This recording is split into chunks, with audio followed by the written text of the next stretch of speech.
दोपहर 2:35 पर चंद्रयान-3 चंद्रमा की यात्रा के लिए निकलने वाला है।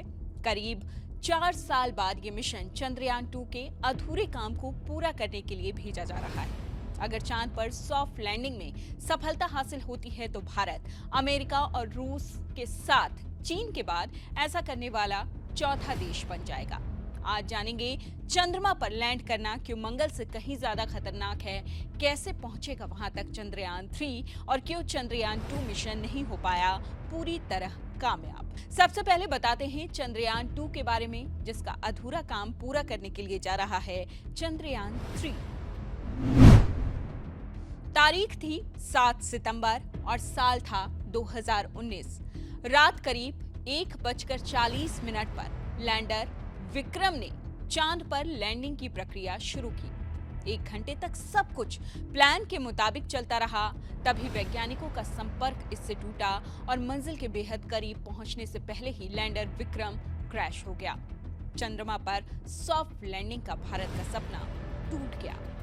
चांद में घूमकर सैंपल जुटाना, एनालिसिस करके डेटा को भेजना, चंद्रमा के उस हिस्से की जानकारी जुटाना जो अब तक अनछुआ है, ये सारे ख्वाब धरे के धरे रह गए। इसरो के मुताबिक इसकी चांद की सतह पर लैंडिंग इतनी ज्यादा हाई रही होगी कि लैंडर का सुरक्षित बच पाना संभव नहीं था। अब बात करते हैं चंद्रयान-3 मिशन की। इसके 3 अहम लक्ष्य हैं।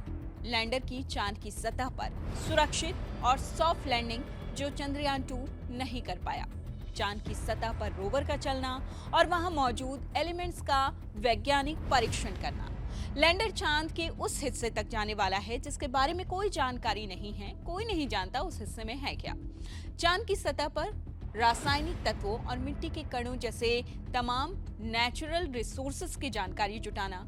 चंद्रयान-3 के जरिए भारत अपने पड़ोसी मुल्क चीन को स्पेस में एक तरफा बढ़त नहीं देना चाहता, जो पहले ही अपने 3 अभियानों को मंजूरी दे चुका है। चलिए अब जानते हैं कि चांद पर सॉफ्ट लैंडिंग खतरनाक क्यों है, मंगल से भी ज्यादा रिस्की क्यों बताया जाता है और क्यों चंद्रयान-2 इसमें फेल हो गया। दरअसल जानकार मानते हैं कि चांद पर सॉफ्ट लैंडिंग करना बहुत मुश्किल है क्योंकि यहाँ कोई वायुमंडल नहीं है। अगर वहां पर हार्ड लैंडिंग होती है तो बिखर जाएंगे। यहीं पर चंद्रयान-2 फेल हुआ था, यानी वो सॉफ्ट लैंडिंग नहीं कर पाया था।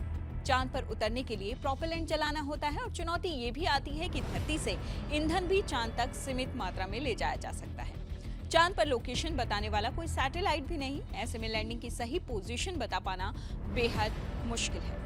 इसरो का चंद्रयान-3 चांद के साउथ पोल में लैंड करेगा और ये बेहद अजीब जगह है क्योंकि यहाँ पर सूरज की रोशनी सिर्फ क्षितिज पर पड़ती है, जिसकी वजह से परछाइयां बेहद लंबी बनती हैं। सतह पर कुछ भी देख पाना संभव नहीं होता, यानी अंधेरा ही अंधेरा, साफ साफ कुछ भी दिखाई नहीं देता।